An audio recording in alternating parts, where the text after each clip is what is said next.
Hello everyone, welcome back. So this is Bhavna Puri and today we will talk about the chapter Cell Cycle and Division. तो 11th standard का chapter number 10 आप सभी के कहने पर मैं start कर रही हूँ आज. सो बेसिकली इस चैप्टर में हम किस चीज के बारे में बात करेंगे, सेल्स की डिविजन के बारे में बात करेंगे, किस तरीके से हमारी बॉडी के डिफरेंट सेल्स डिवाइड करेंगे. लाइक हमारी बॉडी में जो सेल्स हैं, अगर मैं उनको क्रोमोसोम्स के बेसिस पर डिवाइड करूं तो हम बोलते हैं सोमैटिक सेल्स और सेक्स सेल्स यानी कि जर्म सेल्स, राइट. और उनके जो फंक्शंस होगी, जो एक्टिविटीज होगी वो भी डिफर करेंगी. लाइक जो सोमैटिक सेल्स है वो ग्रोथ के ऊपर यानी कि सारा जो उनका फंक्शन है ग्रोथ के लिए होगा, और जो जर्म सेल्स है वो सेक्सुअल रिप्रोडक्शन में गैमेट्स जैसी फॉर्म हो जाएंगे, फ्यूज करेंगे, न्यू ऑफस्प्रिंग आएगा, इन सब चीजों में हेल्प करते हैं. ठीक है, लेकिन सभी सेल्स के अंदर कोई ना कोई डिवीजन होगी, उसी के रिजल्ट में न्यू सेल्स की फॉर्मेशन होती है. तो वही हम पढ़ने जा रहे हैं. तो सेल्स किस किस तरीके से डिवाइड करेंगे, ये पूरा का पूरा सेल साइकिल मैंने यहाँ पर बनाया हुआ है. कुछ फेजेस मैंने आपको दिखाए हैं, लेकिन उससे पहले मैं डिस्क्रिप्शन बता दूं आपको कि सेल साइकिल है क्या. ठीक है, देखो भाई, सेल डिवीजन और सेल साइकिल दो टर्म्स हम इसमें पढ़ रहे हैं. सेल डिवीजन का मतलब ये है किसी भी एक पेरेंट सेल का डिवाइड होना और दो डॉटर सेल्स की फॉर्मेशन होना. मान लीजिए ये 2n है और यहाँ पर भी जो दोनों डॉटर सेल्स आए हैं वो भी कैसे 2n है. ठीक है, तो जब भी किसी सेल में इस तरीके की डिवीजन होगी कि नंबर ऑफ क्रोमोसोम सेम रहेंगे, नंबर ऑफ क्रोमोसोम इस डॉटर सेल में अगर देखें तो वो उतने ही है जितने उसके पेरेंट में थे, राइट. इस डॉटर सेल में देखें तो वो भी बिल्कुल सेम है. तो मैं बोलूंगी जब सेम नंबर ऑफ क्रोमोसोम होंगे तो इस तरीके की जो डिवीजन होगी वो इक्वेशनल डिवीजन होगी. तो यहाँ पर इस तरीके की डिवीजन को हम बोलते हैं माइटोसिस. क्या बोलते हैं? माइटोसिस. लेकिन अगर मैं कभी भी गैमेट्स की फॉर्मेशन के बारे में बात करूं, मान लीजिए स्पर्मेटोगोनिया, स्पर्मेटोगोनिया जो कि आगे चल के स्पर्मेटोजोआ यानी कि स्पर्म को बनाएगा. ठीक है, तो वो किस तरीके से बनाएगा, वो मियोसिस करेगा यानी कि इसमें क्रोमोसोम नंबर हाफ हो जाएंगे. पेरेंट में 2n थे लेकिन ऑफस्प्रिंग में भी n है और दूसरे में भी n. तो इस तरीके की डिवीजन को हम क्या बोलते हैं? मियोसिस बोलते हैं, है ना. तो ये जो दोनों तरीके की डिवीजन है कैसे हुई होंगी, कौन कौन सी स्टेजेस इसमें आई होंगी, राइट. तो उन सभी चीजों को हम पढ़ेंगे. और यहाँ पर सेल साइकिल को अगर डिफाइन करने की बात होगी तो हम ये बोलेंगे कि वो सभी इवेंट्स जिसमें किसी भी सेल के अंदर जो जेनेटिक मटेरियल है, जेनेटिक मटेरियल यानी कि डीएनए, वो सभी इवेंट्स जिसमें किसी भी सेल का जेनेटिक मटेरियल डुप्लीकेट करेगा, प्रोटीन का अमाउंट डबल होगा. ठीक है, और इवेंचुअली वो जो पेरेंट सेल है वो दो डॉटर सेल्स में डिवाइड कर जाएगा. तो ये जो सारे इवेंट्स होते हैं, इन सभी इवेंट्स के सीक्वेंस को क्या कहा जाता है? Cell cycle. क्लियर है? तो मैंने बोला वो सभी इवेंट्स जिसमें सेल सबसे पहले डीएनए का अमाउंट डबल करेगा, प्रोटीन्स की डुप्लीकेशन होगी और इवेंचुअली दो डॉटर सेल्स में डिवाइड कर जाएगा. इन सभी सीक्वेंस को क्या कहते हैं? Cell cycle. और सेल डिवीजन का मतलब सिर्फ इतना ही है कि पेरेंट सेल का दो डॉटर सेल्स में डिवाइड हो जाना. करेक्ट. अब देखिए आप, ये जो सेल साइकिल है इसमें हम क्या क्या चीजें पढ़ेंगे, इसमें कौन कौन से स्टेप्स हैं और कितना समय लगेगा एक साइकिल को कंप्लीट होने में. अगर मैं बात करूं ईस्ट यानी कि फंगस के बारे में, तो इनके अंदर जो कंप्लीट सेल साइकिल है वो 90 मिनट्स यानी कि 1.5 घंटे में पूरा हो जाता है. ठीक है, ईस्ट के अंदर जो सेल साइकिल है वो 90 मिनट्स में कंप्लीट हो जाता है. लेकिन ह्यूमन बीइंग में अगर हम बात करेंगे तो पूरे 24 आवर्स लगेंगे सेल साइकिल को कंप्लीट होने में. पूरे 24 आवर्स लगते हैं सेल साइकिल को कंप्लीट होने में, है ना.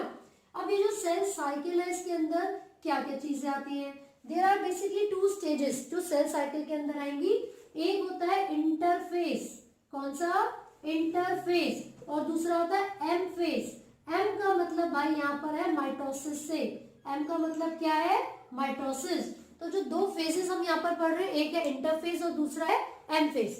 तो इंटरफेस को रेस्टिंग फेज कहा जाता है और एम फेज को माइटोसिस फेज कहा जाता है. मैंने भी बताया था कि माइटोसिस इक्वेशनल डिवीजन है, यानी कि माइटोसिस के अंदर जो पेरेंट सेल थे वो जब डिवाइड करेंगे तो दोनों डॉटर सेल में भी इक्वल नंबर ऑफ क्रोमोसोम्स ही रहेंगे, राइट. अब आप देखिए, अगर मैं माइटोसिस के बारे में बात करूं, ये कब स्टार्ट होगा, इसमें कौन कौन से स्टेप्स होंगे? ये तब स्टार्ट होता है जब कैरियोकाइनेसिस होगा. कैरियो का मतलब यहाँ पर न्यूक्लियस से है. कैरियोकाइनेसिस का मतलब है it is the process of division of nucleus. क्या होता है इसके अंदर? Division of nucleus. ठीक है भाई. और दूसरा स्टेप जो उसके बाद आएगा वो होता है साइटोकाइनेसिस. यानी कि जब भी किसी पेरेंट सेल में न्यूक्लियस डिवाइड कर जाएगा और दो न्यूक्लियस बनेंगे तो उसके बाद साइटोकाइनेसिस होगा, यानी कि division of cytoplasm, division of cytoplasm. तो karyokinesis is followed by cytokinesis. ये तो माइटोसिस यानी कि एम फेज में होगा, राइट। लेकिन अगर मैं इंटरफेज के बारे में बात करूं जिसको हम रेस्टिंग फेज भी कहते हैं, तो इस फेज में क्या क्या चीजें होती है वो भी हमें पता होना जरूरी है ना। देखो उसको रेस्टिंग फेज कहा जाता है। तो इसमें एक चीज मैं आपको बता दूं कि पूरा जो 24 घंटे का समय है, पूरा जो 24 घंटे का समय है, इसमें से 23 घंटे हमारे जो सेल्स है वो रेस्टिंग फेज में यानी कि इंटरफेज में रहते हैं। सिर्फ एक ही घंटा ऐसा होता है जिसमें हमारा सेल डिवाइड करेगा, राइट। तो दोनों स्टेजेस को मिलाकर ही तो सेल साइकिल बनेगा। तो 24 घंटे में से 23 घंटे में क्या होता है, इंटरफेज होता है। 23 घंटे में हमारा जो सेल है वो रेस्टिंग फेज में रहेगा और जो 1 घंटा है उसमें हमारा जो सेल है वो डिवाइड करता है, करेक्ट। तो हमने पढ़ा यहाँ पर इंटरफेज और माइटोसिस, ये दोनों इवेंट्स है जो कि सेल साइकिल में आएंगे। अब देखिए जो ये इंटरफेज है जिसको रेस्टिंग फेज बोला था, रेस्टिंग फेज इसलिए कहा जाता है क्योंकि इसमें सेल डिवाइड नहीं कर रहा, लेकिन डिवाइड नहीं करेगा उसके अलावा जो भी मेटाबॉलिकल एक्टिविटीज है, ग्रोथ है, वो सब चलती रहेंगी, है ना। तो पढ़ते हैं डिटेल में इंटरफेज में क्या क्या चीजें आती है, कौन कौन से स्टेप्स आते हैं। तो इंटरफेज के अंदर आप डिफरेंट स्टेजेस पढ़ेंगे। तो कौन कौन से स्टेजेस हैं यहाँ पर देखिए। सबसे पहली फेज होती है G1, then S phase, then G2 phase. G1 phase में क्या होगा, G1 फेज एक तरीके से माइटोसिस और इंटरफेज के बीच में जंक्शन की तरह है ना। तो जो G1 फेज है ये कब प्रेजेंट होते हैं, बिटवीन माइटोसिस, ये M है, माइटोसिस और किसके बीच में बताइए फटाफट, माइटोसिस एंड इंटरफेस। तो ये दोनों फेजेस के बीच का स्टेप होता है, ठीक है। तो इसमें हमने यहाँ पर लिख लिया बिटवीन माइटोसिस एंड इंटरफेस। अब इसमें होगा क्या क्या, देखिए इसमें जो सेल्स हैं these are metabolically active, cells are metabolically active, यानी कि जो सेल्स है वो मेटाबॉलिकली एक्टिव रहेंगे, ग्रोथ चलती रहेगी, लेकिन डिवाइड नहीं करेंगे। But the cell does not divide, cell divide नहीं करेगा, ठीक है। तैयारी होती है, इसमें प्रिपरेशन होती है सेल डिवीजन की, लेकिन सेल खुद से डिवाइड इसमें नहीं करेगा। तो सेल की डिवीजन कब होगी या फिर डीएनए की रेप्लिकेशन कब होगी, भाई डिवीजन तो हमेशा कब होती है, माइटोसिस में, है ना। तो उसमें सारी केमिकल एक्टिविटीज चल रही है, मेटाबॉलिकल एक्टिविटी चल रही है, ग्रोथ चल रही है, लेकिन इसमें कोई सेल की डिवीजन नहीं होगी, ना ही डीएनए का अमाउंट डबल होता है। वो कौन से फेज में होगा, वो एस फेज में होगा। एस फेज को सिंथेसिस फेज कहते हैं। और यहाँ पर जो G1 फेज आपने पढ़ा था इसको गैप 1 फेज कहा जाता है, गैप 1 फेज, राइट। तो एस का मतलब है सिंथेसिस है, तो मतलब फॉर्मेशन होगी, इस समय डीएनए की डुप्लीकेशन होगी। ये ऐसा फेज है जिसमें डीएनए डुप्लीकेट करेगा, डीएनए क्या करेगा, डुप्लीकेट। जो डीएनए का अमाउंट होता है पर सेल वो डबल हो जाता है। मान लीजिए पहले 2C था डीएनए, अब कितना हो गया 4C, लेकिन क्रोमोसोम नंबर पर कोई फर्क नहीं पड़ेगा, there is no change in the number of chromosome. वो कैसे, देखो ये 2n है, अब इसी के अंदर अगर माइटोसिस चल रही है तो ये 2n से 4n बन जाएगा, मतलब 2n और डेवलप होगा इसके अंदर। कैसे हुए, एस फेज में डीएनए का अमाउंट डबल हो गया, है ना। लेकिन जब ये डिवाइड करेगा तो अब बताइए क्या इन सेल्स के अंदर डीएनए के अमाउंट पे जो डबल हुआ था उससे क्या क्रोमोसोम के नंबर पे कोई चेंज आया, नहीं आया। ये भी डिप्लॉयड था और यहाँ पर भी दोनों जो डॉटर सेल्स आए वो भी सेम आए, क्लियर है। तो क्रोमोसोम नंबर सेम रहते हैं, अगर ये 46 था तो ये भी 46 और ये भी 46 रहेगा। हालांकि डीएनए का अमाउंट क्या हो गया था, डबल हो गया था। तो एस फेज में क्या होता है, डीएनए डुप्लीकेट करता है, और एनिमल सेल के अंदर तो इसी फेज में सेंट्रियोल भी डेवलप करेगा और प्रोटीन फॉर्मेशन भी हो जाती है ना। तो प्रोटीन सिंथेसिस, लेकिन जनरली अगर मैं प्रोटीन सिंथेसिस की बात करूं वो गैप 2 यानी कि G2 का एक काम है, तो इसमें प्रोटीन की सिंथेसिस हो जाती है, वो प्रोटीन जो कि माइटोसिस के लिए जरूरी है, वो प्रोटीन जो कि माइटोसिस के लिए जरूरी है। तो एस फेज में आप प्रोटीन सिंथेसिस ना याद करके याद रखें कि डीएनए डुप्लीकेट हो रहा है और सेंट्रियोल की फॉर्मेशन हो रही है, सेंट्रियोल की फॉर्मेशन हो रही है। जो भी थोड़े बहुत प्रोटीन बनते हैं इसमें उसको हम यहाँ पर कंसिडर नहीं कर रहे हैं, हम यहाँ पर प्रोटीन सिंथेसिस को कंसिडर करेंगे G2 फेज में, और वो ऐसे प्रोटीन्स हैं जो कि माइटोसिस करवाने के लिए जरूरी है, राइट। तो हमने यहाँ पर पढ़ा इंटरफेज के बारे में जिसमें G1S और G2 फेज होता है। G1 को गैप 1 कहते हैं, S को सिंथेसाइज और G2 को गैप 2 फेज कहते हैं, ठीक है। लेकिन एक बात बताओ, ये जो डीएनए का अमाउंट डबल किया जा रहा है एस फेज में, सिंथेसाइज में, वो क्यों कर रहे हैं? क्योंकि उस सेल को आगे चलकर इक्वेशनल डिवीजन करनी है, मतलब माइटोसिस करनी है, राइट। लेकिन अगर हमारी बॉडी के कुछ सेल्स ऐसे हुए जिनको आगे चल के डिवाइड ही ना करना हो, तो क्या उनको एस फेज में जाने की जरूरत है?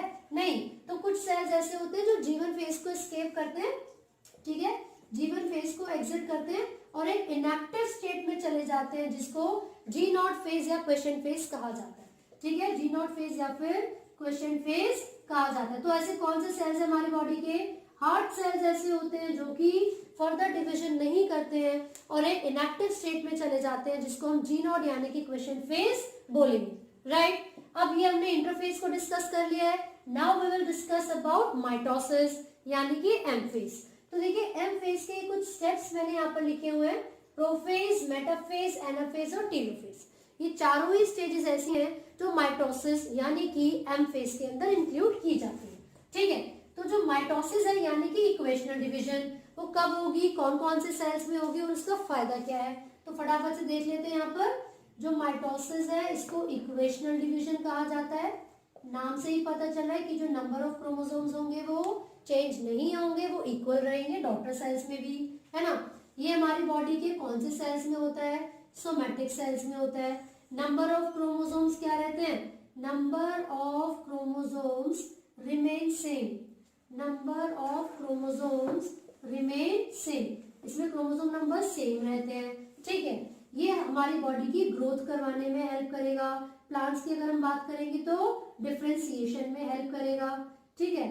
जो न्यूक्लियर और साइटोप्लाज्म का कंटेंट है, न्यूक्लियो साइटोप्लाज्मिक रेशियो, ये उस चीज को मेंटेन करने में हेल्प करता है, ठीक है। साथ साथ इंजरी वगैरह होने पर जो रिपेयरिंग का काम है वो भी यही करवाएगा। तो ये सब चीजें हम कब पढ़ रहे हैं, किसके लिए पढ़ रहे हैं? माइटोसिस के लिए पढ़ रहे हैं। तो माइटोसिस इक्वेशनल डिवीजन और ये सारे उसके बेनिफिट्स हैं, राइट। तो बात करते हैं माइटोसिस के डिफरेंट फेजेस। तो माइटोसिस में सबसे पहला जो फेज आता है वो प्रो फेज होता है। प्रो का मतलब भी पहले, ठीक है। देखो सबसे पहले क्या होगा, मान लीजिए कोई सेल है जिसके अंदर ये न्यूक्लियर एनवलप है और न्यूक्लियस ही कैरी करता है यूकैरियोट्स के अंदर किसको? जेनेटिक मटेरियल को। तो सबसे पहले यहाँ पर जो क्रोमोसोम्स है, जो जेनेटिक मटेरियल है, वो कंडेंस्ड फॉर्म में प्रेजेंट है, बहुत ही टाइटली पैक्ड है। अभी वो स्टेन यानी कि कलर थ्रेड लाइक स्ट्रक्चर्स की फॉर्म में नजर आएगा, जिसको हम क्रोमेटिन कहते हैं, राइट। और यहाँ पर ये जो न्यूक्लियर एनवलप है वो धीरे धीरे क्या करता है? डीजनरेट होना स्टार्ट हो जाता है। And this is the picture that I am showing. ये किसको रिप्रेजेंट कर लिया? अर्ली प्रोफेज को, अर्ली प्रोफेज। अब क्या होगा, ये जो न्यूक्लियर एनवलप है, न्यूक्लियर एनवलप, और ये जो आपका जेनेटिक मटेरियल यानी कि डीएनए है, अभी ये जो न्यूक्लियर एनवलप है कंप्लीटली क्या हो जाएगा? रप्चर हो जाएगा। अब जैसे ही न्यूक्लियर एनवलप रप्चर करता है, ब्रेक डाउन करता है, इसके साथ साथ न्यूक्लियोलस वगैरह सारी चीजें डिसअपियर होना स्टार्ट हो जाती हैं और ये जो क्रोमोसोम्स हैं, क्रोमेटिन्स हैं, वो प्रॉपर अपनी शेप लेना स्टार्ट कर देंगे। तो इस तरीके से क्रोमोसोम्स की प्रॉपर शेप आना आपको दिख जाएगा। कब तक? लेट प्रोफेज पर।